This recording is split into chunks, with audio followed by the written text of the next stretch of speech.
नमस्कार। Ananya HD classes में आप सभी का बहुत बहुत स्वागत है। आज हम लोग पढ़ेंगे मीराबाई का जीवन परिचय, जो परीक्षा के दृष्टिकोण से बहुत ही महत्वपूर्ण है। तो चलिए शुरू करते हैं आज की वीडियो शुरू करने से पहले हमारा आपसे रिक्वेस्ट है कि आप वीडियो को लाइक कर दीजिए और चैनल को अगर सब्सक्राइब नहीं किए तो चैनल को सब्सक्राइब कर लीजिए। तो शुरू करते हैं। मीराबाई का जन्म कब हुआ था? मीराबाई का जन्म 1504 ईस्वी में और मृत्यु 1563 ईस्वी में हुई थी। मीराबाई राजस्थान की गोद में पली गिरधर गोपाल की दीवानी कवित्री थी। यह जोधपुर के राजा रतन सिंह की पुत्री थी। यानी कि मीराबाई का जन्म राजस्थान में हुआ था और वह कृष्ण भगवान की पुजारी थी।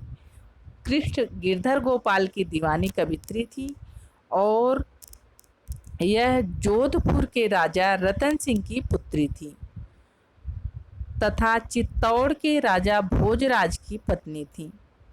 और इनकी शादी कहाँ हुई थी? चित्तौड़गढ़ के राजा राजा भोज के साथ इनकी शादी होती है।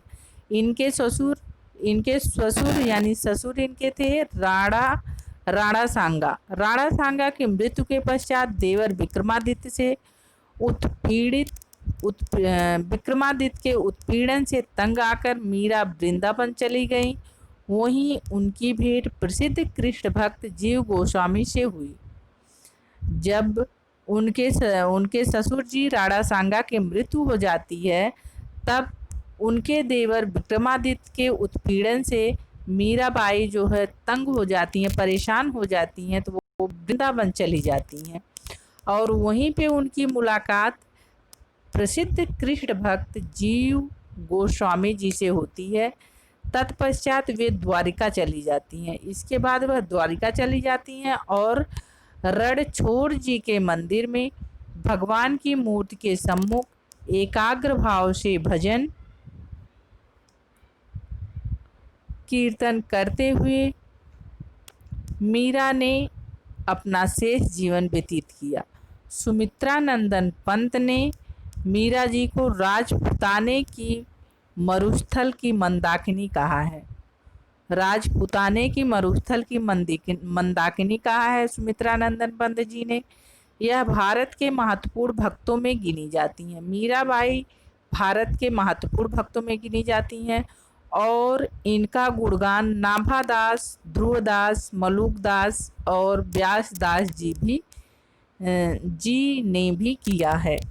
कहा जाता है कि इन्होंने तुलसीदास को पत्र लिखा था कि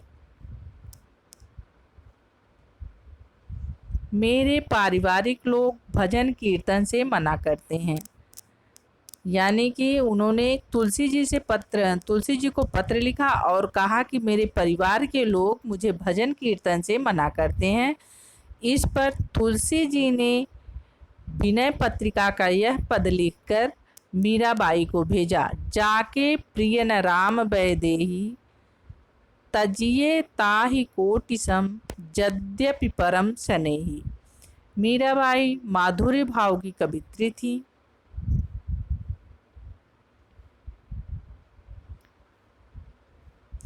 मीराबाई माधुर्य भाव की कवित्री थी। समस्त पदों में विरह एवं वेदना की व्यंजना मिलती है। आराध्य प्रियतम गिरधर नागर हैं।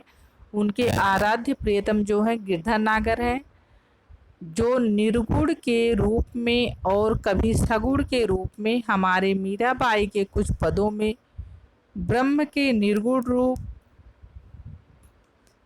में विराजमान है। इनका यह चित्रण कबीर नानक आदि की कोटि का है। इनका यह जो चित्रण है कृष्ण का सगुण रूप और निर्गुण रूप का जो चित्रण की है, यह चित्रण कबीर नानक आदि की कोटि का है। इस आधार पर कुछ आलोचकों ने इन्हें निर्गुण मार्गी कहा है और कुछ लोगों ने सगुण मार्गी कहा है। मीरा के काव्य की भाषा क्या थी? मीरा के काव्य की भाषा राजस्थानी मिश्रित ब्रज भाषा है। इनकी पूर्ण अपूर्ण रचनाएं मिलाकर कुल 11 रचनाएं प्राप्त होती हैं, जो निम्न प्रकार हैं। देखते हैं इनकी कौन सी रचनाएं हैं। तो इनकी रचनाएं बहुत ही मोस्ट इम्पॉर्टेंट है, जो परीक्षा में पूछी जाती हैं। तो गीत गोविंद का टीका हो गया, गीत गोविंद का टीका, नरसी जी का मायरा अथवा माहेरो, राग गोविंद, रुक्मिणी मंगल, नरसी मेहता हुंडी, सत्यभामानु रूषण, सत्यभामानु रूषण, राग सोरठ का पद, मलार राग। आगे इनकी रचनाएं हैं।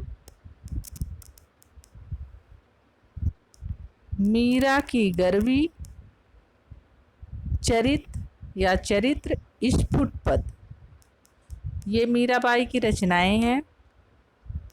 इनकी कविता का प्रमुख रस विप्रलभ श्रृंगार है। इनकी कविता का प्रमुख रस जो था विप्रलभ श्रृंगार था, और यह माधुर्य भाव की कवित्री हैं, जिनके साथ ही शांत रस की अद्भुत व्यंजना है। जिनके साथ ही शांत रस की अद्भुत व्यंजना है।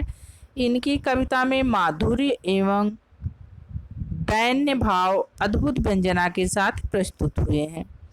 तो आज की वीडियो में ये रहा मीराबाई का चरित्र चित्रण, मीराबाई की जीवनी। आई होप आप लोगों को वीडियो पसंद आई हो, बहुत अच्छे से मीराबाई का जीवन परिचय आप लोगों को समझ में आया हो। पूरी वीडियो देखने के लिए धन्यवाद। वीडियो को लाइक करना, शेयर करना और कमेंट करना बिल्कुल ना भूलिए।